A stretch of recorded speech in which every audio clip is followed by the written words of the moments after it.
On today's episode, we'll talk about learning Steadicam from Larry McConkey, Eat, Pray, Love, The Bourne Supremacy, Wes Anderson's Secret Weapon, and of course, defying the laws of physics. Just a little bit of business before we start. There may be a curse word here or there in this episode, so please listen responsibly. As always, our website, theop.io, is up and chock full of tips, tricks, and gooey operator goodness. Make sure to check out The Breakdown, where the best operators in the biz explain shots they have done, The Musings, where we discuss everything from quick tips to larger concepts of storytelling, the answers, the images, and so much more. I may or I may not take a break or two during this episode, but I promise that none of them will be longer than 22 seconds. Hey everybody, Danny Brown here, creator of the Knuckle Puck, and we at Knuckle Puck Camera are proud supporters of this episode of The Op. The Knuckle Puck is a camera accessory loved by operators and camera assistants alike that allows the operator to pan and tilt with precision and ease. Check it out at knucklepuckcamera.com and make sure to follow us on Instagram at knucklepuckcamera. Finally, if you are enjoying the podcast, please follow us, write a review, share us with your parents, and talk us up around the water cooler with your friends. So grab a beverage, sit back, and enjoy The Op. Thanks for listening. Lock it up, nice and quiet, and let's roll. Rolling. Victor 30 Echo, take 2. Hey, Mark. Hey, Mark. And camera set. And action. Hello, everybody, and welcome back to the Op Podcast, the podcast where we talk about operating in the art of visual storytelling. My name is Dave Comides. I'm your host, and I can't tell you how excited I am today to have our guest today, Sanjay Sami, who is a key grip, dolly grip, Steadicam operator hyphenate. He's done kind of anything. Basically, if you're doing a massive movie and probably even a small movie, and it seems like anywhere else but like North or South America or maybe Antarctica, or you maybe tell me I'm wrong about that, Sanjay. He's the guy that you get. Some of the movies, the list of movies that he's done is just it's unbelievable. But Asteroid City, French Dispatch, Tenet, Sense8, Silence, Life of Pi, Bourne Supremacy. He's, for the last 19 years, been basically attached at the hip to Wes Anderson on pretty much everything that he has done, with the exception of the animated movies. He is, I'm going to go out on a limb and say, the only key grip I've ever known that had a full New York Times article done about him, about being a director's secret weapon. A really cool guy who has done some amazing work. And anytime, I'll tell you, Sanjay, anytime I mention your name to someone, they go, "Oh my gosh, Sanjay." Yeah. So thank you for being here. It's so cool to have you on the podcast. Oh, it's a pleasure, Dave. Thanks for having me. This is great. And actually, this is exciting because like you and I have over the internet, we've emailed back and forth or whatever, or this or that, but we only met like once for 2 hours on Moonrise Kingdom or something like Yeah, that. exactly. Yeah, pretty much. Yeah, I remember I came out, I did one shot that took like an hour and a half, and I left, and it was like, okay, I don't even think I met Wes. Yeah. So tell me how. So by the way, I should mention, I didn't mention, Sanjay is in Mumbai, and we're over the internet, so that's what's making this possible. But and the only reason I think I'm able to talk to you probably is because the film industry seems to have shut down, because I'm sure otherwise you'd be working like crazy on some Scorsese movie or something like that. Yeah, I was in Germany with Wes actually right now doing a commercial. Oh, no way. Okay. Does he do a lot of commercials? Not a lot, but he does the occasional commercial, maybe one a year or something like that. And if I saw it, would not knowing it, would I go, that looks like a Wes Anderson frame? Oh, like you'd know right away. Okay. All right. Yeah. I'm going to have to look up. I don't know. Actually, the funny thing is, streaming and whatever, I don't know the last time I saw a commercial, actually. So I'll have to Google them and I'll link them in the podcast, but I'll have to ask you what. So Sanjay, tell me, how did you become the New York Times favorite key grip? I have no idea. What's your story? How did you get into this? Well, when I was finishing college, I started working as a diver, as a commercial diver. I trained as a commercial diver, an oil rig diver, basically, and so that was. I started off as a surface supplied air diver, mainly working for the oil industry as an underwater pipeline maintenance and that kind of stuff. So I was a commercial diver, and what I was always planning to do was to find something else to do, because you can't really you can't be a saturation diver for very long. So the common wisdom is do it for 5 years, make money, and then get out and find something else to do. So Wait, what's a saturation diver? Does that have to do with like you mean like nitrogen and all that stuff? Like the yeah, it's basically you when you work at great depths, you don't want to come back up to the surface every day, because it's a lot of strain going through the decompression. So you get compressed once, and then you stay in a chamber for the duration of your work, say a month, and then you dive every day. You go back into the chamber, then you come out. At the end of it, you decompress and come out after a month. So oh my it's gosh, that's unbelievable. it's a it's a little bit of a change from the film business, Yeah, yeah, yeah, a little bit. but yeah. So I was always looking for an alternative career as well. So the film industry, we had a marine, strangely enough, a marine contractor strike while while I was working in the as a diver, and that gave me the chance to kind of explore other stuff. And a friend of mine was working on set, and said, "Why don't you come and try this out?" So I initially worked in construction, and I kind of tried my hand at various different things. And since I had never formally learned anything about the film industry, I kind of made my own rules a little bit about the way I approached everything. And I think in some ways I still keep doing that. Say so. Yeah, yeah, absolutely. So do you remember what those early movies were? Were they Indian movies or were they movies that were coming from the States or No, initially it was I worked mainly on commercials. I did because it was all 1 day here, 3 days here, 4 days here, bits and pieces. And then slowly I got more and more entrenched, and I started working on movies only towards the late 90s. I started uh-huh. I started working in the business in the early 90s. I think 92 was my first year, and then my I started working on movies in the later 90s. And were you gripping at that time yet or were Yes, you by were you by just then I was gripping. Yeah. you were just like a third hammer on the crew or whatever it Yeah, was? yeah, yeah. All kinds of stuff. It was in India. It's a very loose kind of in those days. It was very loose. If you went onto a set, you could do pretty much any job you wanted to. Oh, really? If you Okay. yeah, you could assist Yeah. anyone in any department, and there were it wasn't apart from heads of department, it wasn't very clearly delineated.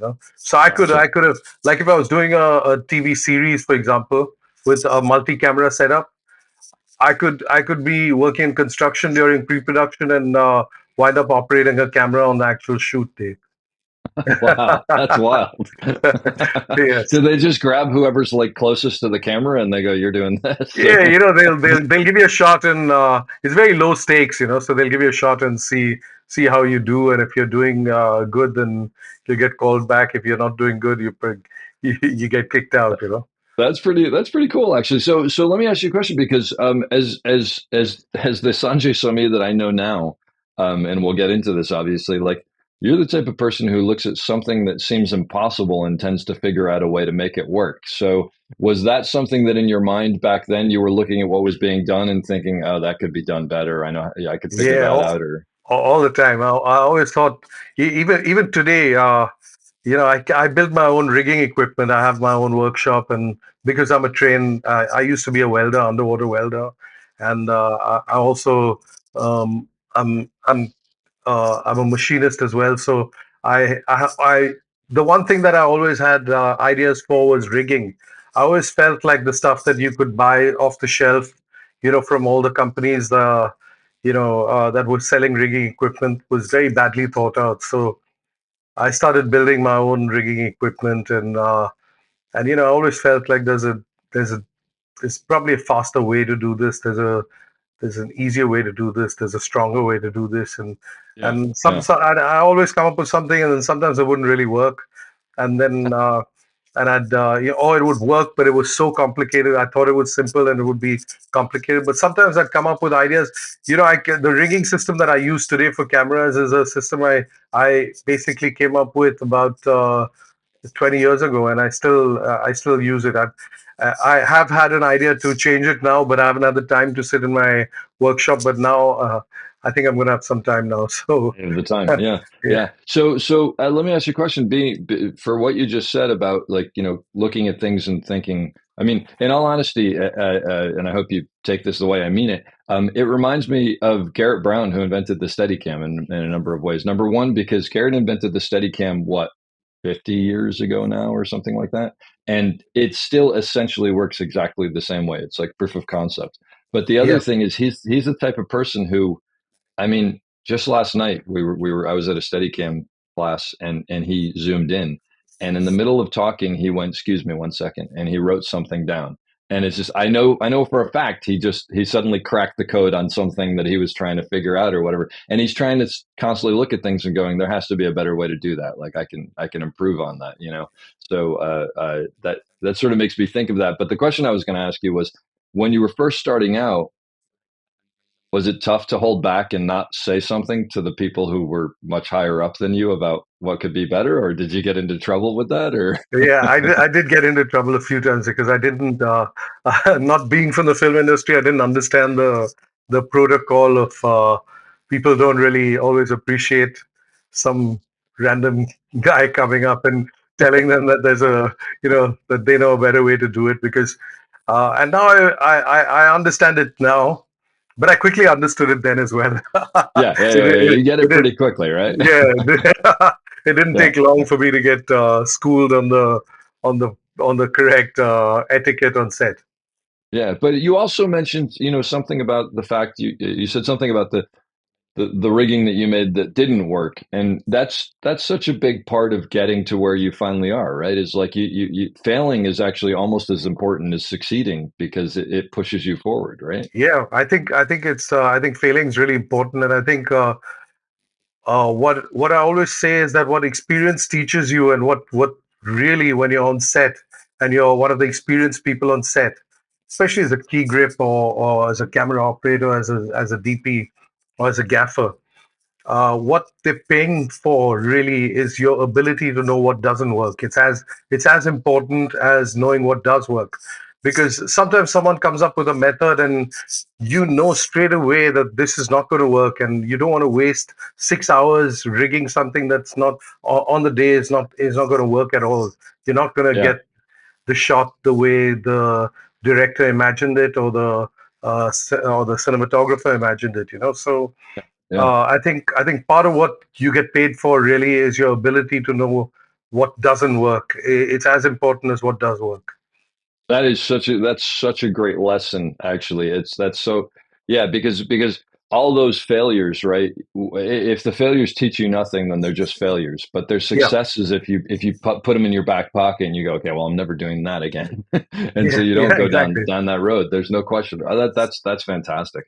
So how long did you sort of stay a regular, hammer, on the grip crew before you moved up to King or Dolly Grip?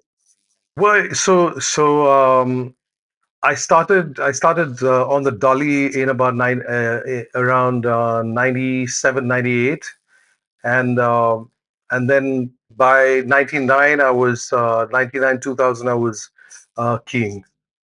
Yeah. Wow. And how old were you at that point? Uh Let let me calculate. I guess 30. Well, I was born. Yeah, so yeah, In your about 30. 30s. Yeah, Yeah. the early 30s. Yeah. Yeah. Okay. So, and in India, does the key grip generally push the dolly? Is that a normal thing, or is that just what you do? No, not always. It depends on the kind of movie. But Yeah. for me, it was always the part I loved the best. So Why is I would that? What aspect of it I speaks to you? loved moving the camera. I love the fact that you're entrusted with moving the eyes of the viewer. uh, Yeah.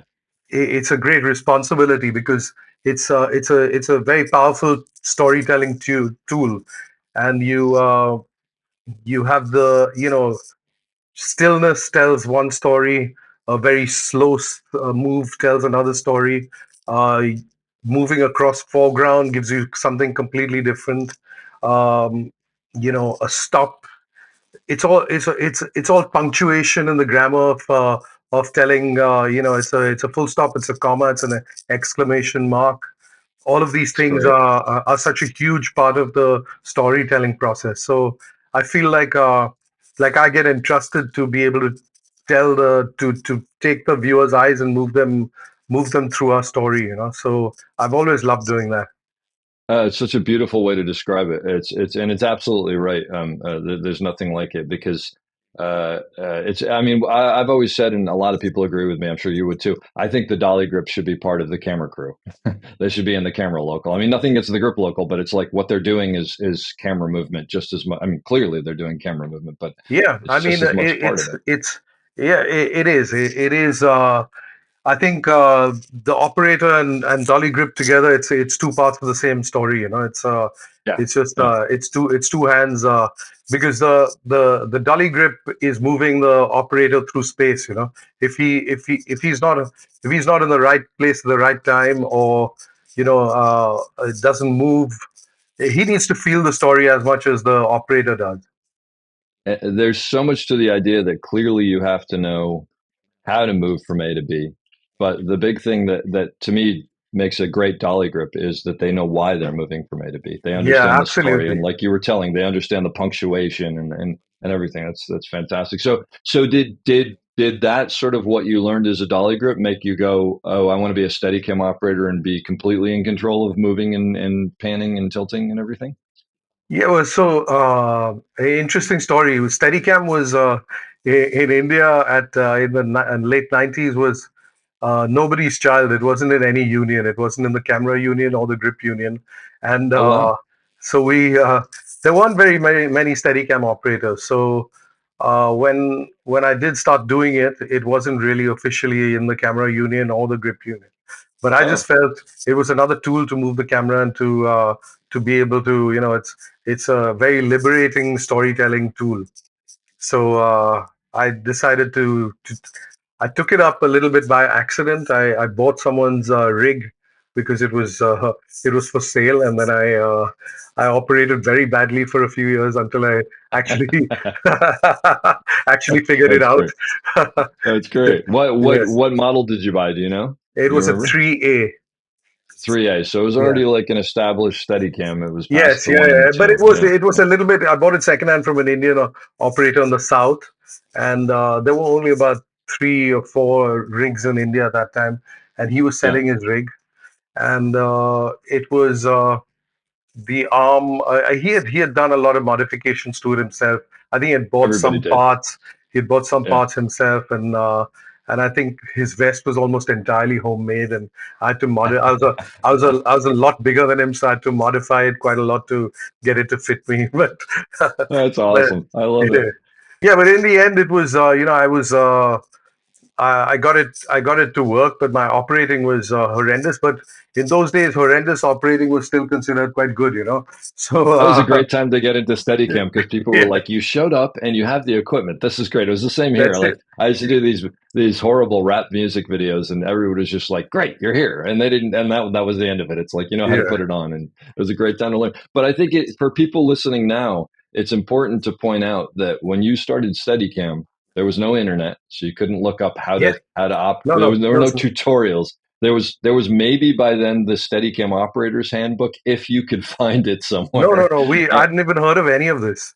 There you go. And equipment you couldn't like go on the internet and purchase something from Amazon and have, I mean it was just what you found or what you Yeah. made or whatever. So you were really like out there in the wilderness figuring No, it I, out. I was really lucky because in 2000, I did I was lucky in this that I was also a key grip. So I happened to, and I was working on international jobs. So I would meet Steadicam operators, real Steadicam operators, Oh, and wow. Yeah. then I'd get I'd just pump them for information. So I did a job with Jeff Mart, and we Amazing. were Yeah. this was in 2000 or 2001, I think, and he didn't have very much Steadicam work, so he was mostly unemployed, really, but he was on set. So any chance I got, I'd catch him and get him to teach me. And That's and it amazing. and What a and it great guy to have teach you, because yeah, absolutely. And you he won't believe it. yeah. A few years later, I had the same thing with Larry McConkey. I was in another Oh my movie with gosh. I was in another movie with Larry, and then I had Larry, who took the time to help me out as well. So I had these two great guys who kind of were who very kindly mentored me on on the techniques, and just corrected the way I was Yeah. standing, the way all of these things that I didn't really even the fine tuning of the balance of it, and just understanding a little bit about it. And it certainly to get a month with Larry McConkey or 2 months with Oh, Larry McConkey, I mean, there'd be people who'd sell their house for that. there's no question about it. So, would you remember what movie that was with Larry? Yeah, with Larry, it was Eat, Pray, and Love. Okay. That was later. It was in 2008, I think it was. And Yeah, that was with Jeff, Ryan Murphy. Ryan Murphy directed that that's movie. right. Yeah, yeah. Yeah, yeah, yeah. Oh wow. I was a key grip, and Larry was the B camera, steady cam. Bob Wow. Richardson was on A camera. So, Sure. uh, That's but incredible. Well, it brings up something, and again, I'll just go back to the fact that I'm helping teach this Steadicam Operators Association workshop this week. We were talking about this yesterday. Is I don't know many other um, careers where especially back then, there's a small group of people who know how to do what they do, and it's yes, and it's a lucrative career, and it's a sought after career, whatever. Who absolutely want to share what they know and give it to someone else, and in the hopes that whoever's they're going to teach is just going to make us that much better and figure out the next thing. It's kind yeah, of amazing, and just the fact that these guys would come out and meet you and go, yeah, I'm sure I'll show you everything I know. I'll answer any yeah, questions. I love that. That's yeah, what make it's one of the things I love about Steadicam operators. It's just everybody just wants to make it better. That's really cool. That's really cool. yeah. So did you ever take go and take a formal course anywhere, or just did you glean from people you met? No, I basically learned from the people I met, but I did do a workshop and Gareth was actually at the workshop. Oh So wow. that for me, that was the highlight of it. Really, was to Yep. physically to meet Gareth and be able to speak to him, and his stories are just amazing. I mean, It's unbelievable. Yeah. it's not just his stories; it's his ability to tell them as well. It's again, I keep going back to this, but just last night he zoomed in and talked for like an hour and a half. And what Yeah, you realize is, and we should say, this is Garrett Brown, the inventor of the Steadicam. As many, well, I think he told me he has like 123 patents or something like that. He's invented so many things, it's yeah, he's a ridiculous. genius. But, but he is, but he also, he has a way of thinking about camera movement that Yeah, yesterday he was breaking down like the way the optic nerve looks at motion. I mean, it's just he has thought about it more than most people have ever done yeah, it. yeah, And it's really that's really cool. That's a great thing to be a part of right there. yeah. That's very cool. So, at what point did you become sort of the go-to key grip, if I can say that, for people coming to Europe and coming to Asia and whatnot? Well, I mean, I honestly don't know. I couldn't answer that question, but I think it was. I think it just became word of mouth because I think in many ways I was, I had such a wide area of expertise.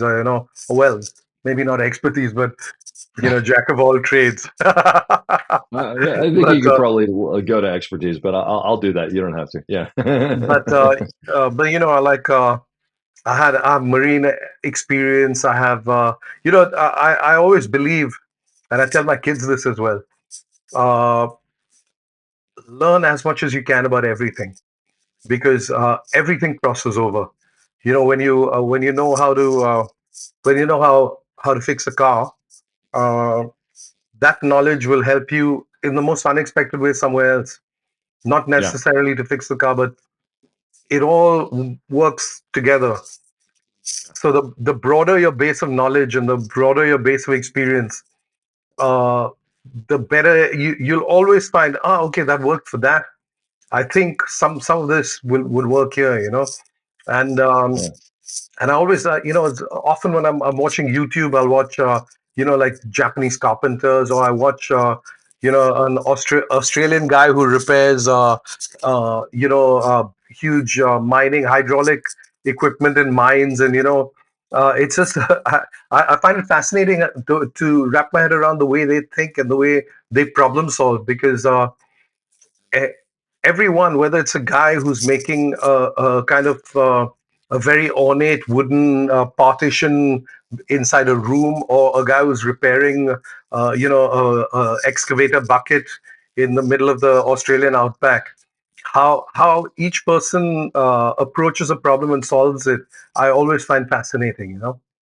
It's amazing. Well, but it's just like, look, you clearly have a thirst for knowledge, and you just realize, I don't know when this is going to help me, but well, there Yeah. used to, I guess it's still around. Have you ever seen this? What it was on, like Lifetime? No, I don't. It was a History Channel. I don't know what it was, but there's a thing called How It's Made. Have you ever seen that? Yes. Yeah. Yeah. Yeah. I guess Yeah. it's just literally like, here's I how they love it. make baseballs, and it'll be 15 minutes of Yeah. looking at the machinery, and every I had to actually, after a while, stop looking at them, because I'd realize I'd start, and like 2 hours would pass, and I'd be like, Yeah. I just get sucked in because it's fascinating, and just and a lot of times the thing that I always found was, it was really cool because you'd see it and you go, oh well, of course that's how it's done, but you just had never thought of it before, and then sometimes obviously you're surprised, but that's really cool, and I would imagine that at a certain point, whenever you got to that point, that because the big shows that are coming are going, well, let's get Sanjay because of his history and what I've heard about him and whatever, that you're then learning from some of the best people, the best filmmakers out there, right? I mean, it's like Yeah. these people are Absolutely. coming to your And door. I'll tell you something. I also had the opportunity because, sometimes a big show would come to India, and then they'd already have a key grip that was coming in from the US with them.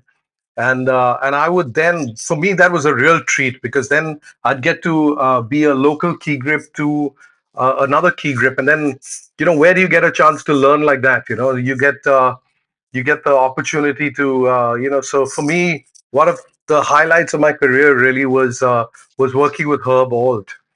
And Oh yeah, yeah, he was a guy who um, was not just great at what he did, but he was also one of the most generous people with his with his knowledge, and with his I also learned a lot about how to conduct yourself on set from him, because he was a real gentleman.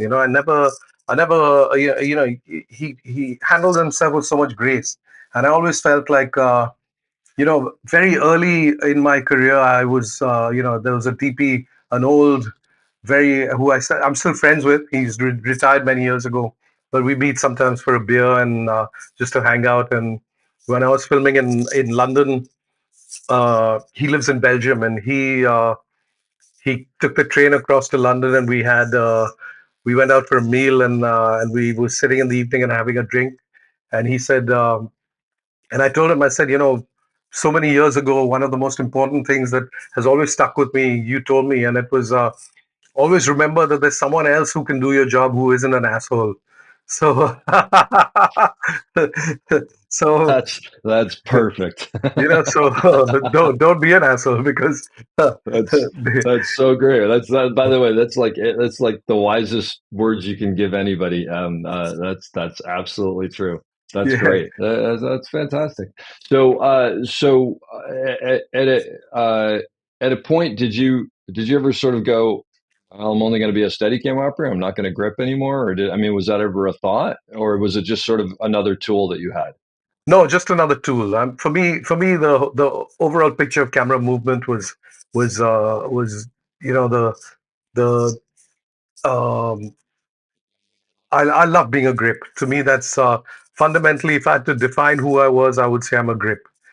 That's great. Yeah. And And so let me ask you, when these movies would come over, yeah, they would have a camera operator. It sounds like sometimes like Bob Richardson. I'm assuming he's camera operating himself. yeah. What do you think when you meet someone new, a camera operator who's new to you, and the first time you've worked with them, what's that? Is there like a breaking in period? Are you sort of like trying to figure out, how do you figure out what they need from you and what you can do for them? And So as a dolly grip, and now I'm going to talk as a dolly grip and not as a key grip.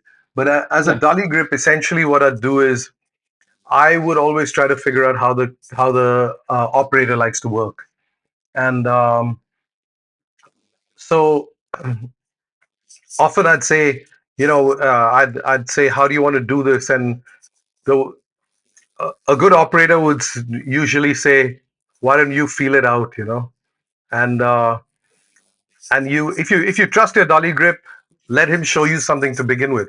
And I think a Yeah. good way to start is you look at a rehearsal, you look at the actor's block, you know where they're going to be for lighting or whatever, and then you do a rehearsal, and for the rehearsal you show the operator something. You take him through the move, and then from there you can correct each other and say, okay, maybe I need to be here a little bit. I want to rake over this person to see that, or that thing in the background is really important to see at this point, so we need to be over here.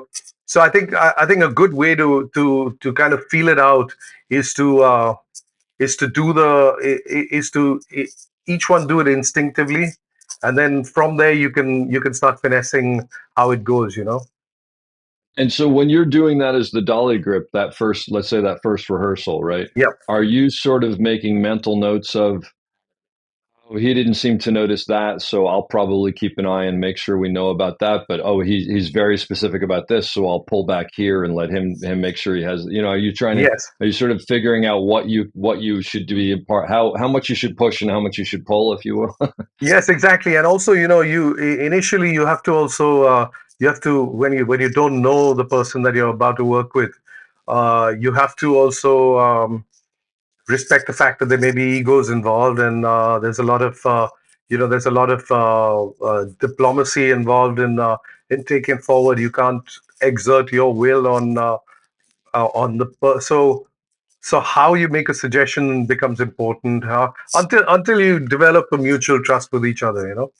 Sure. And No, that's once that gets established, it makes everything so much easier. Yeah. So now let me ask you another scenario. I come in and I'm a brand new operator. Yeah. I'm the son of the DP who he's gone. You're going to be an operator on this $80 million movie, and I'm in way above my head.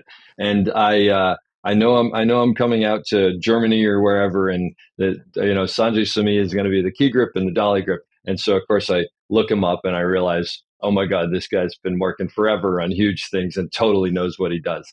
Um, what do I come in and just go, Sanjay, what do we do? Or do I throw you my idea and then go, do you think that's right? What do how do I still be the operator even though I don't know how to be the operator yet with someone like you behind the dolly? Well, so so there's so many political things at play here. The first That's is why I asked. yeah, the first is your dad's my boss. So That's true. Okay. Let's take that out of it. Let's say it's not that. I okay, lucked into yeah. it. So what I mean, for sure, what I do is sit with the operator and say, look, how do you want to go about this? Because uh, you are the operator, and we need to work together on this. So why don't you give me your ideas and I'll give you mine, and we'll work something out. And usually I'll do what I think works, and then let him respond to it. And often, if in my experience, when you have an inexperienced operator, the DP will be coming in and talking to me as well. So Yeah. it at the same time, I don't want to bypass the operator, because it it can lead to a sticky situation. But Yeah. Yeah. but yeah, usually in many cases, in some cases, like for example, directors who I've worked with a lot, the director will come in and talk to me directly, and in fact, uh, I'll have short breakdowns before almost anyone else does, because we have a lot, like with Wes Anderson, because we have lots of complicated stuff that has to be figured out quite far in advance. Yeah. So Yeah. I want to. I'm chomping at the bit to ask you about Wes Anderson, but I want to ask you one question along those lines first. Have you yeah. had a situation, and you don't have to tell me who it is if you have, but have you had a situation where you had a less experienced operator who did not want to listen to you, and if so, how do you deal with that? Well, the way I look at it is there's only so much I can do. So I have had that on several occasions on well, not several, but at least on three big films I've had it. And I make my suggestion, and I hope usually what happens is the way it works is there's a little bit of politics involved in this, that they don't want to be shown up. They don't want they don't want it to look like the grip knows more than they do. So it's unfortunate because it's just a matter of experience and how many years and how many films I've done uh, versus them. But it does happen, and in that case, what I generally do is I try and stay out of the conflict area with them, and I just ask them how they want to do it, and I do make suggestions because sometimes I know it's not going to work their way, and I know that if we try and do it their way, it's going to waste a lot of time, and then everyone's going to look bad, particularly them. So Yeah. I try and I still owe it to the producer and to the DP and to the director who brought me in there for a reason to not allow that to happen. But as Yeah. far as Yeah. possible, if I know it's still going to work out okay, I will not. I'll try and let them have it, or you Yeah. can suggest things in a way that makes it look like it's their idea. And that's another way. I mean, the master of that really is Larry McConkey. How so? He, well, he can. If you watch him on set for, he can. Especially when you're working with big egos and fiery DPs. I'm not going to take any names, but I'm sure you can fill in the blanks. But but he will suggest a way to do the shot, and in a way that's so unoffensive, and it'll be uh, you know it'll be phrased in a way that makes everyone look like it was their idea. It all comes from Larry. He's a master of choreography, and Yes. but he'll make all of it look like it was someone else's idea, and he'll even pat them and say that was after he's done the shot. That was a great idea you came up with, but it was all from Larry. And I love watching him on set because you can learn. I mean, anyone who gets a chance to work with Larry McConkey should just take it. Even Yeah. even if even if you don't get paid for it, just go to watch him at work. There should be like admission tickets to where you could just do that. By the way, on the website at theop.io, I'm doing these things I mentioned, the breakdown, Yeah, and Larry and I are doing probably one every 2 to 3 weeks for one of his shots. So the first one we did was Carlito's Way. I don't know if you've yeah, seen it, but it actually yeah. Of has the course, yeah, video tap in there, and you can hear him cueing and whatever. But I will tell you this because you mentioned this and it fits in nicely. I don't know what movie it was, but Larry did a ton of movies with Jack Nicholson, and apparently they had a very good relationship, but it was a very sort of like they purposely butted heads and they had fun doing it, and yeah, whatever. And and it sounds like from what Larry mentioned is that Jack understood how hard the things that Larry was doing was, but yeah, he liked having fun making them harder sometimes yeah, just yeah, because that was their relationship. So yeah, he said there was some movie and it was a a thin hallway and Larry had to do a move around Jack, and he went over and he said, "Hey Jack, when you come to this point, can you lean to the right so I can have room to get around you?" And he said Jack leaned into him and he goes, "Larry, I'm acting here. Don't mess with me." And so Larry stands there and he just goes, and he's standing there and he's just looking around and he's not doing anything, but apparently he's like looking around in sort of a very, large gesturing kind of way. And finally the AD goes, what's the problem? And Larry goes, well, the hallway's only this big and I'm this big and Jack's there and I'm just not, and he just let it trail off. And Jack looked at him and he goes, "Hey Larry, what if I get out of the way over here?" And Larry goes, "Oh, that's a genius. That could you do that would be great." But it's again, I mean, I think they were having fun with each other and that's yeah, where it went. But it's like you said, yeah, he is the master of sort of, yeah, lobbing a thought out there and letting yeah. it be someone else's thought, or how to Absolutely, do that. But you have to absolutely. be a chameleon like that, right? I mean, that's Yeah, part of it. and you have to Yeah. you have to understand the politics and egos of the film business. No question. There's a really amazing director, producer, showrunner that I work with named Chris Chulak, who has a saying that's the star of the movie is the movie. Yeah, yeah, Which is basically, I don't care how you make this work, it just has to yeah, work. So if you have to sort of like make it feel like someone else's idea, that's great. yeah. It's whatever it is. Absolutely, Yeah, I couldn't agree yeah, more. yeah. I mean, But I think we're all there to service well, one vision. exactly. Hopefully, that's what Yeah, we should be. yeah, But I think going back to my question that I had to you about working with someone like you, with I think that the key to the I just want to punctuate for younger operators, which I wish I knew, and I think I suspected, but I didn't know how to do it at the time because I started out very young. Is use all the people around you, because the truth of the yeah, matter is, with minor exceptions, almost everybody around you wants to succeed and for you to succeed, because that just makes the day go better, and you do yes, better work and everybody absolutely, wins.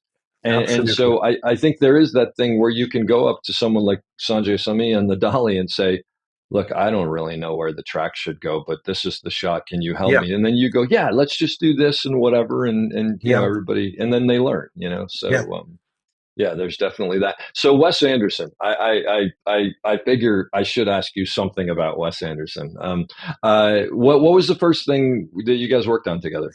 Well, I was recommended to him when he was doing Darjeeling Limited because he was coming to India, and Okay, uh, and he was very keen to work with an Indian key grip, and I'm not sure how I got recommended to him. I think it was through Meera Nair, who's an Indian director who I'd worked with, okay, um, and yeah, so we worked together on Darjeeling Limited, and he, we were. It was a really crazy movie.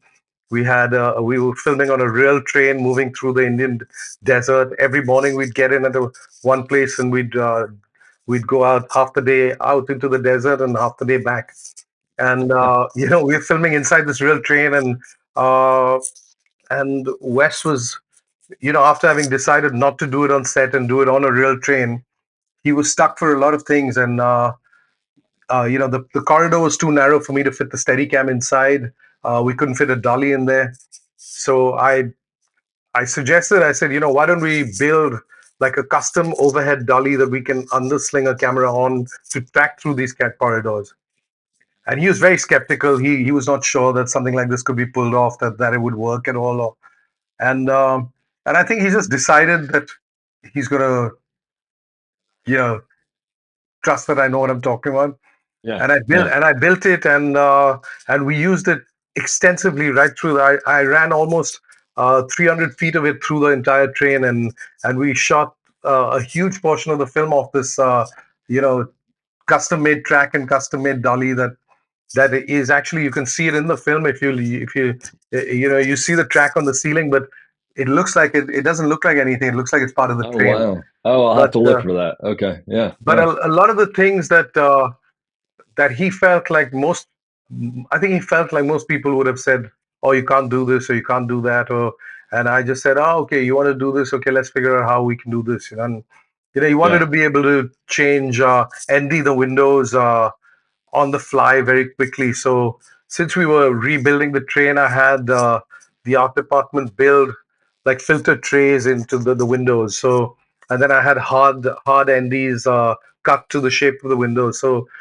as the light was changing, we could just drop them in like filters yeah, and yeah, so there were little things that he thought were really good solutions. We also we did a lot of stuff with a rickshaw that I'd built, and we had to have the camera rigged to actors running carrying suitcases, and I just made them run with the rickshaw and the camera rigged onto the rickshaw behind them, so they had to pull the camera with them. But you know that's amazing. so it was he enjoyed my solutions because they were all low tech, simple, effective solutions, and he kind of liked that approach. So Yeah. we so then we took it forward from movie to movie. Is he the type of filmmaker who basically, and I would imagine because he has you in his back pocket, um, doesn't consider how it's going to be done, just considers how do I want to tell this story, and then he comes to you and says, "All right, how do we do this?" Yeah, exactly. So That's he he does now. Now he does an animatic, so it's like a cartoon of the shot, and Oh, okay. it's like the whole movie is almost animated, and so we look at the animation. So that's actually there's the shot in the French Dispatch, which I'll show you the behind the scenes for it.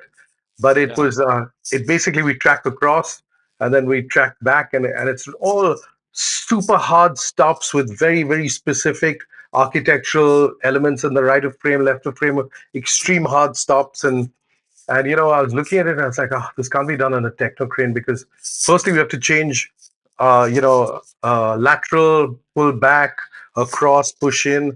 The changes of direction. It can't be dance floor. It's not precise enough. It can't be techno crane. It's not precise enough. It can't be steady cam. So I called up Wes after I looked at it and I said, Wes, is this one shot? It seems to be one shot in the cartoon. And he says, Yeah. "Yeah, I did imagine it to be one shot." I said, "Well, like there's four changes of direction in 90 degrees with very very hard, precise, centralized stops."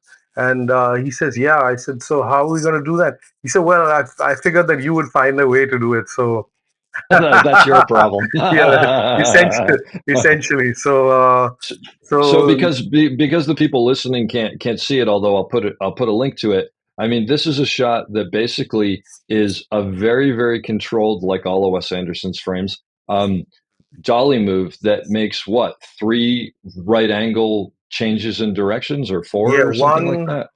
one, two, yeah, three right angle changes of direction. Was that the first time you sort of, what do you call that square? What is there? Have you Well, come up with a term for this? yeah, we Wes calls it the Mangalore rig because actually we came up with a single change of direction, which is much simpler, just a straight 90.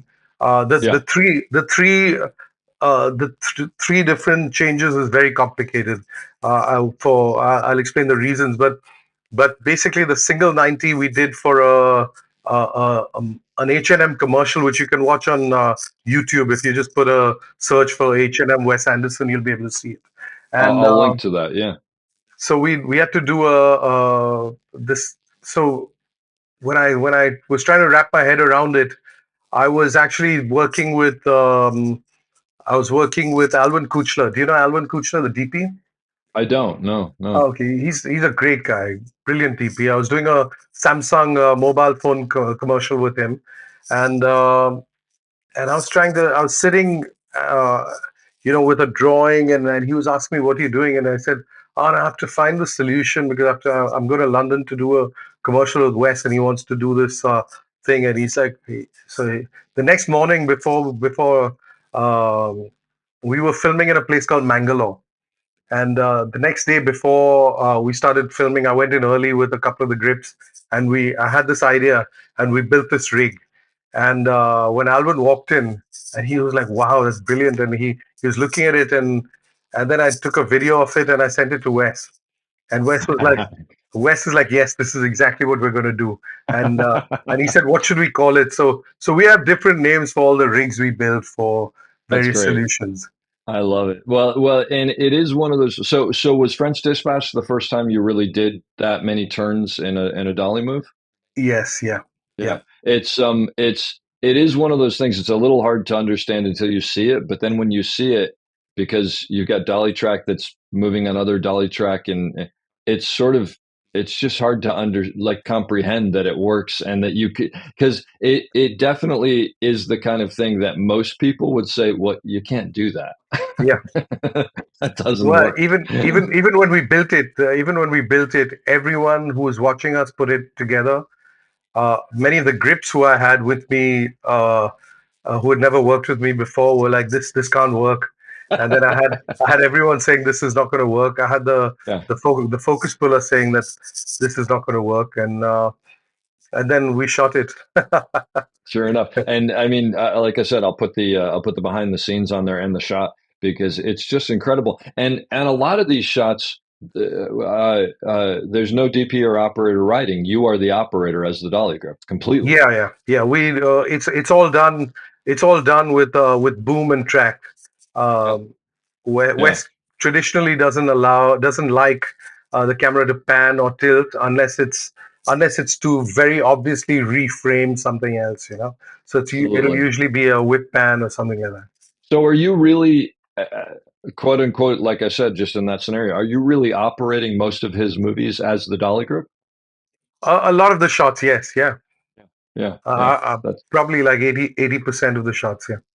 that's incredible. And part of the French Dispatch move is not only obviously like how is that happening, but it's the precision with which you're starting and stopping with the actor, and and Yeah, that's what I think actually makes it work more than anything. Because if it was slightly off, it would be, I don't know, yeah, sloppy is the word, but it just wouldn't be as precise, and yeah, it feels yeah, like a computer move almost. It's incredible. yeah. And it's part of the thing that I think initially people don't understand it till they actually watch what it takes to actually pull some of these things off. And some of the shots, when you look at them, like in Asteroid City, there's the shot of General Gibson, Richard Wright. Um,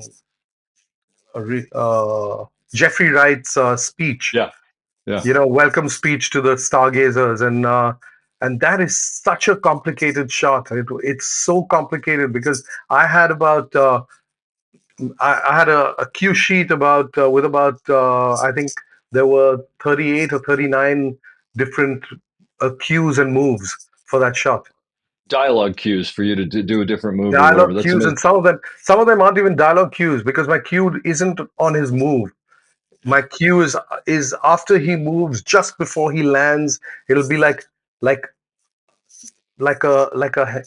a beat before he lands. We move, and so there's Wes doesn't like a lot. If you rewatch the French Dispatch shot, uh, a lot of the shots I leave before him, or he leaves before me, and I arrive on him. So some of those things But are, yeah, it's funny that you say that because I have to, I mean, I've seen it, but I have to watch it again now because to me, it felt like you were going right with him. But I think now that you mention it, I realize that. And I think what I'm actually meaning to say is not that I may have stated it wrong. It's not that their movement with the dolly is married. It's yeah, that the dolly is deliberate. yes, There's no yeah. question that there's a moment exactly when when it's supposed to start, and there's no feathering. There's no, it's No, just yeah, A well, to B. you hit the nail on the head. Wes, sometimes I can see the camera shaking because of how hard I've stopped it. Yeah, The next shot, I'll look at Bob Yeoman, who'll be at the monitor, and I'll be looking at him, and he'll be like, he'll just I love signal it. to me, feather it a little bit. But if I feather it a little bit, Wes will notice, and Oh, yes. So on the and he'll come to me and he's like, "Did you feather that a little bit?" I said, "Yeah, the camera shook a lot on the last one." He's like, "I don't mind the shake, but I hate the feathering." yeah, so that's so funny because it is that back and forth where you try to hide things in for Yeah, the good of the shot. But I mean, the funny thing is it's seeing all the things because I see the stuff you post on on Facebook, and every time something comes up, I'm like, what is it now? And it's almost like you're beginning to butt up against the laws of physics to what you could possibly achieve. Like you're pushing it as far as possible. It's really quite incredible, and it's clearly he puts a tremendous amount of trust in you not only as a technician but also as a storyteller. I mean, that's amazing. It yeah. must be a wonderful collaboration to be a part of. Yeah, it's a lot of responsibility because he does hand over the trust to telling the story in that way to me or to Adam, who's his production designer, or to so many people. He's very, very collaborative, and a lot of people don't realize that because even though he's very singular about what he wants, he's extremely collaborative in the process. And Great. yeah, And have and you did you start working with Bob Yeoman with Wes, or did you work otherwise, or? no, with Wes. Well, but I did Ghostbusters with Bob. It's the only thing I've ever done with him, and he's such a wonderful person to work with, and He's he's one of the amazing. nicest human beings you'll ever meet. Absolutely is, and Yeah. he just loves making movies. And I don't know, did you ever work with him with Casey Hotchkiss as an operator? No, but I do know Casey, just as because of both of our association with Bob. But I do know Casey, and But Bob loves Casey. He's always telling me stories about Casey.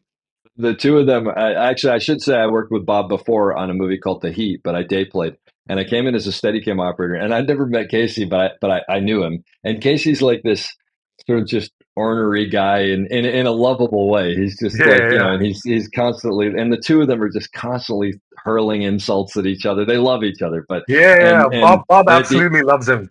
Oh yeah, He and so Casey was on Ghostbusters, but he was on the Heat also. And I remember it was my first day, and I did a couple Steadicam shots, whatever. And Casey was great, and he goes, "Yeah, like give him a little more headroom here, whatever." He was, and then uh, at the end of the day, the three of us are waiting for the van to take us back to the hotel, and Bob sort of almost physically pushes Casey out of the way and comes over to me and he goes, "Dave, it's so great to have you here." And he goes, "I just can't tell you, like having an actual camera operator is just such a pleasure."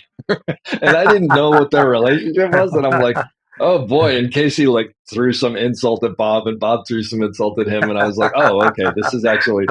The two of them are so great, and Bob is he's such a blast to work with. So, he's hilarious. so He loves. have He's a you big done? prankster. He's completely. Have you has he done all of Wes's movies with you, or have you worked with other DPs with Wes? With Wes? I've worked with other DPs on Wes's short films, Okay, and on his commercials. his But commercials. all the live action movies so far have been shot by Bob.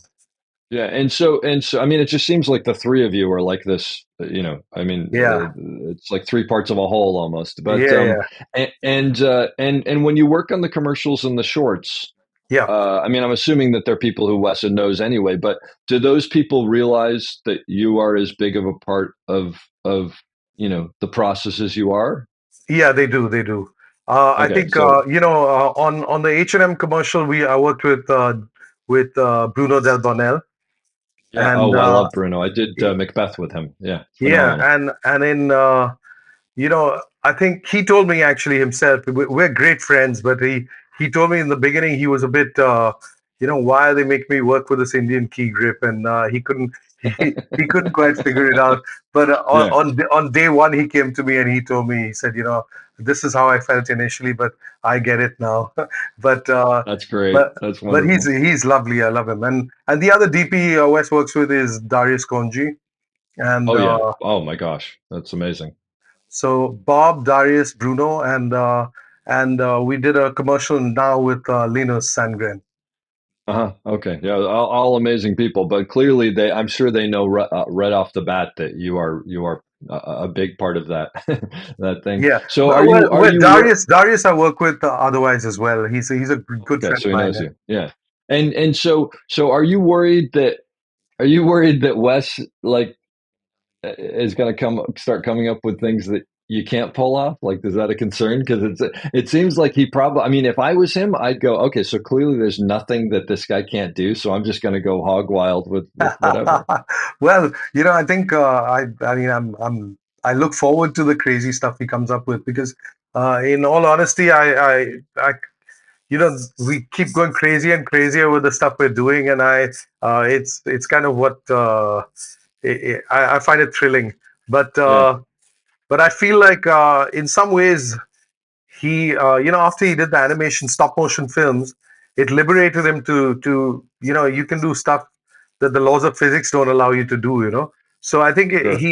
his style of storytelling, he experimented with moving it there, and when I started giving him ways to do it, he started now writing a lot of his movies in a way that is a little bit animation inspired. So it's So quite you think you've actually affected the process to where he's well. leaning in that direction because he knows he can pull it off, or you can Yeah, pull it off. Right?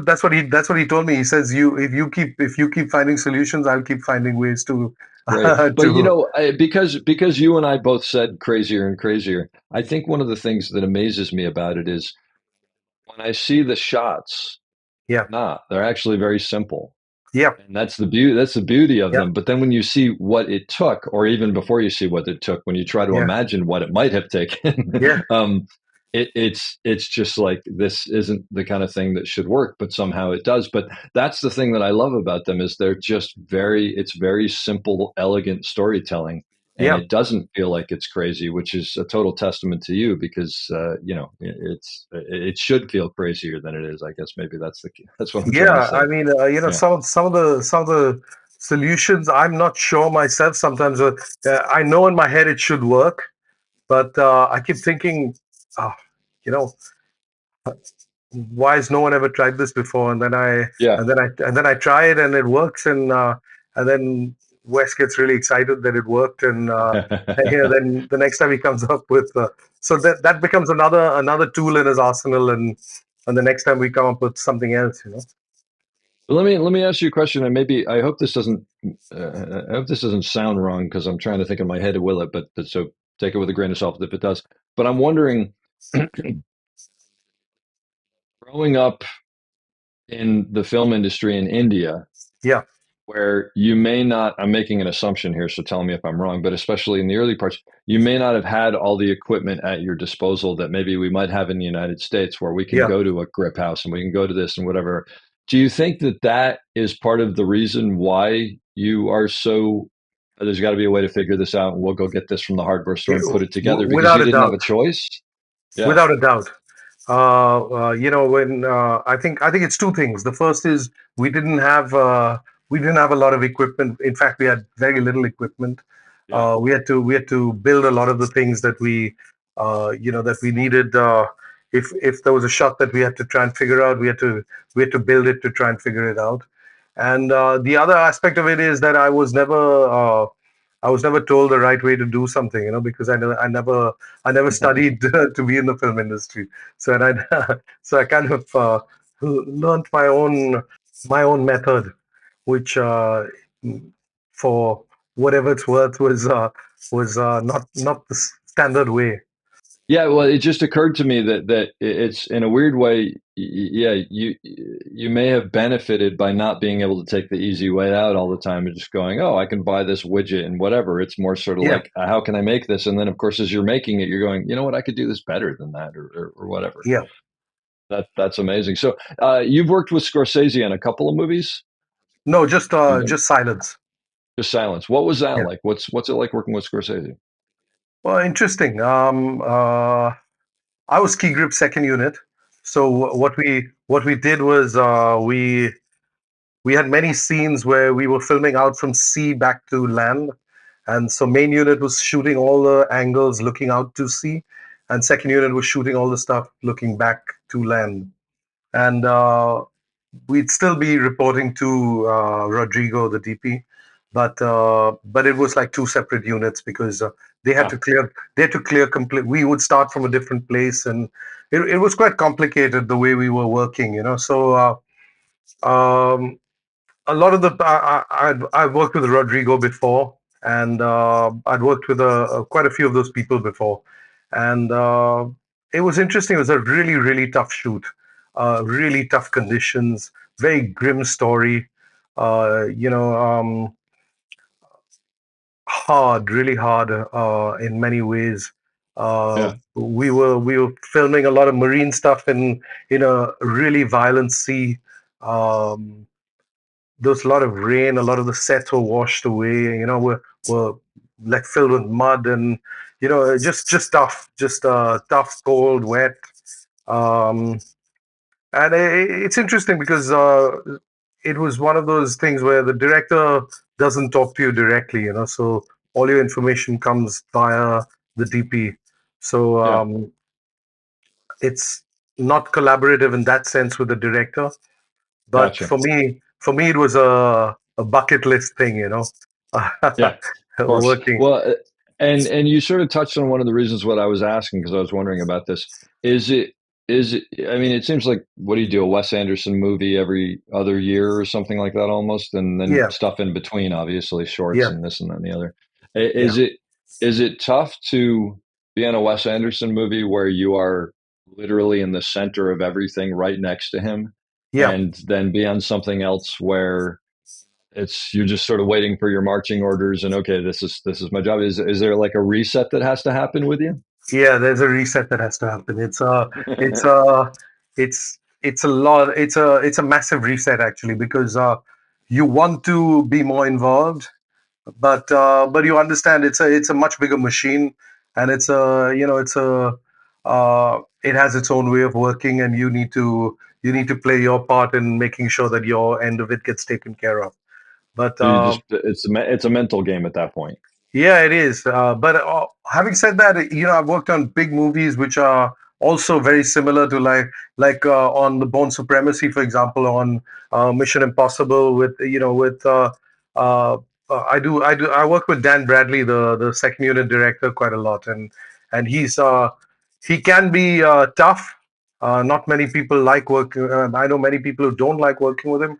I personally love working with him because he's very exacting, and I like that because I like when there's no room for error, and you need to get it right, Yeah. and it's a lot of people get lost sometimes when you have someone like him who's a very very harsh taskmaster. They get Yeah. lost in the fact that they think the movie is more important than it actually is. uh, for me, that never happens. I know it's still a movie, so I don't get lost in the fact that I mean, I obviously always want to do my best, and I want to deliver every single time. But I never get lost in the fact that just because there's like some big shot screaming his head off, it doesn't mean that this is the end of the world. Yeah. But Yeah. I always find it very easy to reset my brain to just get on with the task at hand. Yeah. Oh, that's great. Have you ever had a time on set where you completely failed? Oh yeah, yeah. I've Want to I share have. Yeah, it? yeah, yeah. You know, we uh, we built. I built a rig which I thought was going to work really well. It was a spinning rig for. We needed the camera to. Basically, what they wanted to do was uh,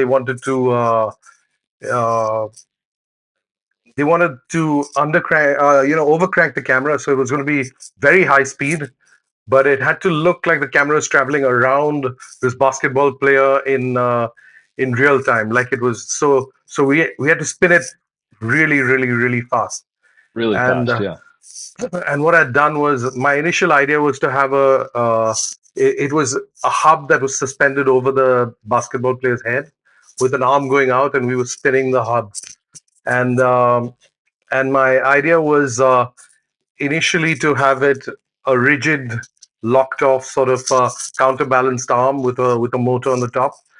And the director could never make up his mind on how far, what lens he wanted to go with, and how far. So I had to make it adjustable. Oh, So it geez. was it was a little bit like a slider, and we finally found the frame, adjusted it, locked it off, and I guess I hadn't locked it off properly, and Oh, we started up the rig, and it was going fine, and it was gaining speed, gaining speed, gaining speed, and suddenly I heard this almighty crash, and the whole carriage had the lock that had locked the carriage in place had opened. Maybe it wasn't locked enough, or maybe the centrifugal force was just more than we had calculated yeah. for, and Yeah.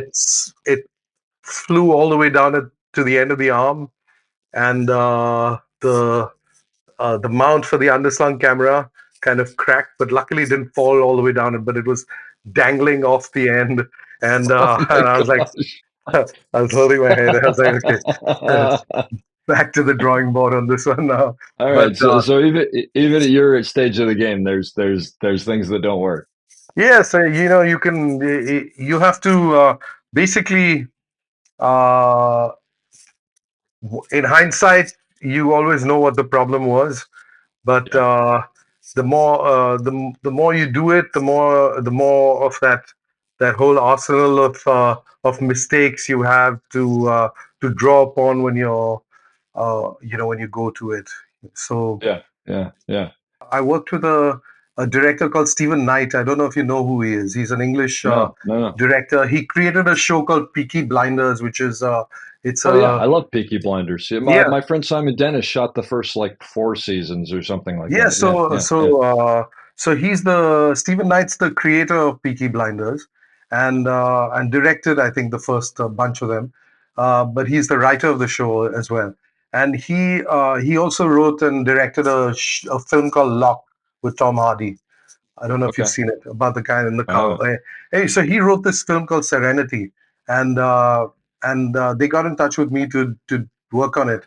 And very interestingly, I was told that I was given a reference for the sort of to, he wanted to do a shot that would trigger a feeling in your mind, something that would hint that you're inside a video game, but you shouldn't know that.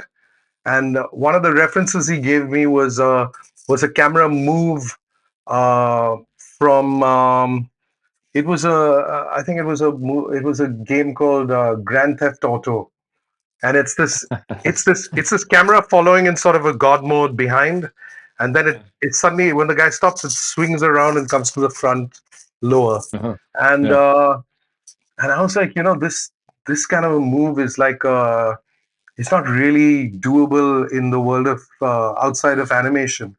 And he was yeah. like, and they were like, no, no, no, we have to replicate this. And we can we do it with Steadicam? Can we do it with motion control? And we're shooting on a small island off the coast of Africa, and Oh, jeez. in the middle of sugarcane fields, trying to get a motion control rig there. I said, there's got to be another way to do this, and I came up with a rig, which is so simple. It's completely mechanical off a dolly, and I'll show you a video of it at some point. Yeah, yeah, yeah. Oh, that's great. That's great. But you just came up with it with basic. So it's just like how do the laws of physics work, and how do I manipulate those to make this happen? Yeah, and it was all with bits and pieces that we already had with us. That's So great. That's great. Well, but like we were saying before, like necessity is the mother of invention. Like you didn't yeah, have all the things early on, so you just created what you needed. yeah, exactly. Is there one rig that you've created over the years that you're sort of most proud of? I mean, I would have to say it's the dolly switching rig, because I think we've used it so much to such great effect, and I think the variants on that we've done over the years, it keeps evolving into something else. So I think there's another one with a crane that I've done, which I'll show you, but I think the dolly switch rig is probably my favorite. Yeah, and specifically French Dispatch. Yeah, yeah, yeah. Yeah, I mean, yeah. it started before, but yeah, that particular shot with the three switches was very complicated to pull off. A lot more complicated than it seems. I can only imagine because looking at it, it seems flawless and simple, but clearly it's not. Well, that's the thing when we did it. I until we actually put the camera. We didn't have a chance to test this beforehand, because the set was only ready the night before we were supposed to shoot. So I went in Oh the my morning, gosh! of the shoot, and we put in the track, and we tested it for the first time about 1.5 hours before we were due to shoot. Did So you did you was there part of you that didn't think that thought it might not work? yeah, I was worried. Well, I don't sleep very well the nights before these these kind of shots. I'm sure. Yeah. And did you have a backup plan, or did you just go, No, this has to work? no backup. It had to work. There was no other way. That's pretty amazing. That's Yeah. that's really cool. Well, it works flawlessly, and it's an amazing shot. So congratulations. That's great. So when you're working with Wes Anderson, Bob Yeoman is operating himself. Whatever's operated, like you said, there's not a lot of operating that goes on, Yeah. but he doesn't use an operator. But you do a lot of movies where you are pushing dolly with different big operators, right? Yeah.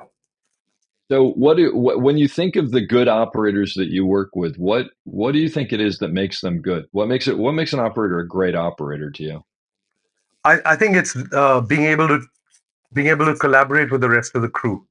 I think that's the key, because in terms of framing, most good operators can get that. Yeah. The top 10% of the world's camera operators all can frame up well. It's how you get along with the crew and how you manage the crew that really makes the good operator stand out. And I there's an operator. I was a key grip on a movie, and there was another dolly grip, and there was an operator. And I'm not going to take any names on this, but the the operator is a fantastic operator. He's in my opinion one of the best operators I've ever worked with. And I the dolly grip, it was quite a straightforward push in and boom up to an actor's face, and the dolly grip just couldn't get it. He just went on and on and on. And I had worked with the operator before as his dolly grip, and there were about, and this is with a huge director and a huge DP, and you could see that people were beginning to lose their patience. Yeah. And and I'd worked with the DP as well before as a dolly grip, and the DP looked at me, like, will you take over? And I Yeah. absolutely was not going to do that, because it's just not something I would do. And Yeah. but the operator didn't even once suggest it. He just changed the shot a little bit. He didn't once even say that it's, the dolly grips. He's like, oh, no, no, I need to figure this out. It's a little bit complicated. And he tweaked the shot a little bit uh, to the point where it was within the comfort zone of the dolly grip.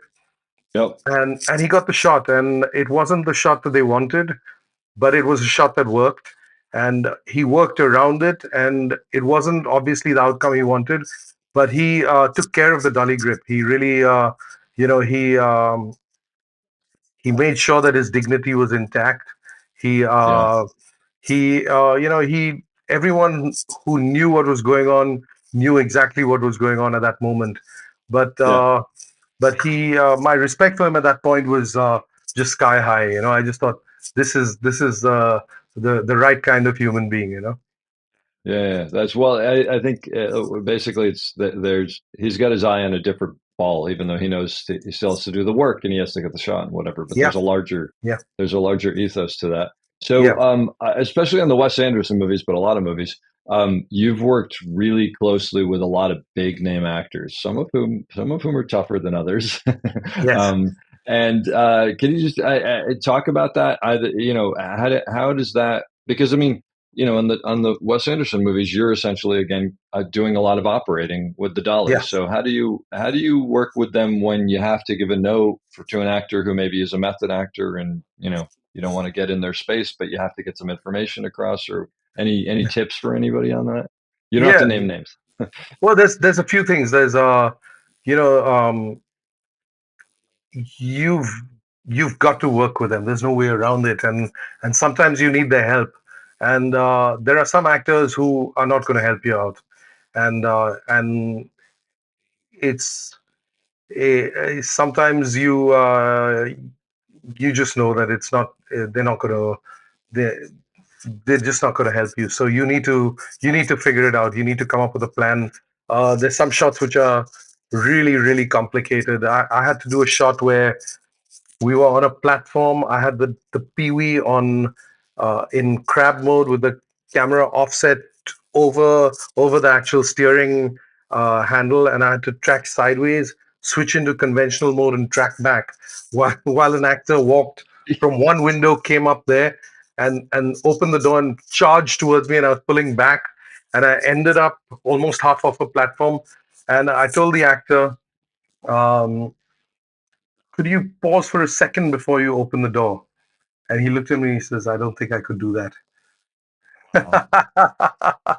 What do So, you do in that situation? well, you just have to, you have to take a moment and figure it out and try and, maybe try and get help from the director if there's no way around it. Uh, Sometimes the cinematographer will come to your help. Sometimes you need to just go to the director and say, "Look, can we do something about it?" Or take a moment and figure out if there's a way you can. But Sure. the most important thing is to stay calm at that moment, because it's not easy when an actor, is going to you know go after you. I've also Yeah. had actors, an actor coming up to me and saying that, well, an actor who hadn't learned his lines and was struggling and getting frustrated, and then everything around him was distracting him, and he was with my black. I was all in black. I always wear black behind camera, just because it's less distracting and also reflections. But I had black shoes, but with white soles. And he came to me and he says, the white on your soles is, it's drawing my attention. So, Oh, so the okay. next day I went out and looked for shoes with black soles as The well. Black Souls. Yeah. Yeah, just But just but because just because I didn't want to give him an excuse. sure. Well, and look, you could look at that and go, "Oh, you got to be kidding me. That's petty, and you're a precious actor, and this and that and the other." But the reality is, and I mean, I don't know where this was coming from. Assuming that it's coming from a real place, if he sees this white thing coming up all the time and it's making him Yeah, pulling his eye there, yeah, it is an actual problem. So yeah, I always with actors, I always look at them, and if look, the easy ones are the best in the world because it's yeah, just what can I do for you and we all know them. But the harder ones, the tougher ones, I look at them and I go, what you're doing must just be really hard, which it is, and I can't comprehend it. So I just don't want to be in the way of that. yeah, So that's. But I think the way you put it was right. It's almost like you have this checklist. Its first thing is, can I fix it myself? No, I can't. Then can I ask the actor for, could you do me a favor? And yeah, I don't know about you, but I always go, look, I'm having a problem here, and I yeah, put it as like, can you help me? And if yeah, they say no, then it's back to, is there another yeah, way I can fix this? And then I think at that point, it is going to the DP or the director and going, look, I got a problem because physics won't allow me to do this. And I've asked, but he yeah, doesn't want to open up the door slower. So here's three ways we can change the shot. But what would yeah. you like? Yeah. It's all those things. But it's a slippery slope. Do you have anything when you first get on a movie with a new actor? Do you have anything that you do to try to like introduce yourself to them, or do you not introduce yourself to them, or to try to figure out, assess who they are and how they're going to be to work with? Yeah, I think you have to do it gently, because um, if it's in an environment where they're already stressed, or there's something that they've got, so I try and stay out of their way as much as possible. And then over a movie you have a long period of time, and you try and see, and hopefully the director has, or it hasn't been scheduled where you've got really tough stuff right off the bat. Yeah, So yeah, sometimes it yeah. does, and then there's no way around it. You just got to figure it out. But Yeah, it's always nice when you have like the softball first day where everybody can just sort of like shake it off and whatever. yeah, When you start a big movie, are you nervous? yes, always, yeah. Really, I, even at this I, point? yeah, even when I'm working with Wes, who I've worked with so much, I still, on the morning of the first day, I still have that feeling of anticipation, and uh, it's a mix between uh, anxiety and excitement. That's good. That's great, actually. I mean, the hope is that never go. I mean, it's not. Hope it's not too much, but the hope is that it never goes away, and it's still exciting, right? Because that's why we all Yeah, do this. I I mean, think yeah. I think the key is to stay excited about what you do. If I still love what I love. Every day that I go to work, I feel like someone's paying me money to, they found the most beautiful place on earth. They You meet the most interesting people on earth, and you get paid money to go there and play. So I find Yeah. it like, what's not to like. How was it opening up the New York Times and seeing your a big story about yourself as Wes Well, Anderson's Secret Weapons? And funny stuff. how much crap did you get for that the Oh, next day I got on a set? lot of crap, but I have to tell you, I didn't know about it. I did the interview, but I thought it was part of a piece that was for the launch of Asteroid City, for the release of Asteroid City, because So you thought they were just going to use a quote or something like that? That you didn't that's think it that's was what I about thought. you? I didn't think it was about me. So I got Wow. a call from Focus Features saying that these people from the New York Times want to talk to you about Asteroid City, and they've already spoken to Adrian Brody, and they've spoken to Wes, and they've spoken to. But I didn't realize they were talking to them about me. I thought it was about the movie, and and then then they called me up, and I spoke to them, and then I didn't think anything of it. I took my kids and I took them scuba diving on the East Coast, and I didn't have any internet there, so I didn't know anything. When it came out, I had no idea. And then I went one day. I was at a cafe and I was checking my mail, and I got a mail from Owen Wilson, who had said that, I opened the newspaper and what do I see but my good friend. and and then I was like, oh, okay, I think I need to check this out. And then I went and I downloaded my mail, and I had messages from so many people. And then I went online and I looked at it, and I was a bit shocked. I had no idea that it Uh, was. That's actually that story is even better than just the fact that they did this article about you, because it's a perfect way for it to happen. And I will say that when I saw it, I was just like, boy, first of all, that is so deserved, and second of all, it's so cool that they're like giving you that moment of, because you're clearly such a huge part of the way that Wes Anderson tells stories. It was really pretty cool. Yeah, it was It very was funny neat. And because Wes sent me a message as well. He sent me a photograph of his coffee cup, and the newspaper opened up on that page. That's great. That's great. That's very And cool. Well, it was a very very cool and well deserved thing. So yeah, that was cool. Well, listen, Sanjay, this was so cool to me to talk to you, because I've never sat down and talked to you really before, other than, like I said, that yeah, 5 minutes on whatever. And truthfully, I don't remember when that was, but it was almost like, I think it was before maybe like Facebook and the Steadicam group, because I remember you said, you introduced yourself and you were like, I'm a Steadicam operator. And I sort of was like, wait, I don't, what? Why am I here then if you're a Steadicam? And then you mentioned something that was like a union problem with it or yeah, whatever. yeah, But yeah, I hadn't heard of you, and I was like, all right, whatever. But I just remember meeting you and thinking, this guy's pretty cool. And we had a good talk and whatever. And then years later, I start seeing all these unbelievable, crazy shots that you've created. Which I hope, if you'll agree, you'll do a couple of breakdowns on the shots where you explain how you did it and show the behind the scenes for us, because I'd love to yeah, yeah, put that yeah, out there. It'd be just amazing to do it. yeah. But yeah, this was such a pleasure. So I'll leave you with the question that I ask everybody, and you can sort of take us out with it. Uh, a younger operator moving up, someone getting into the business, or Sanjay 20 years ago talking to Sanjay now. What's your advice for how to succeed in this business? Well, the I think the single most important thing is be enthusiastic and be attentive. I think go on a set, even if you don't have a job. See if you can get onto a set, watch people, observe people, and learn. I think more than people are now very obsessed with the mechanics of operating the Steadicam and the mechanics of. It's not so important. I think it's much more important to understand the storytelling part of it, and understand also the etiquette of conducting yourself on set. I think these are really important things, and I think they'll take you much further in your career than just being able to hold a great horizon and walking around with a Steadicam. I think a lot of those things are overrated as compared to the other things.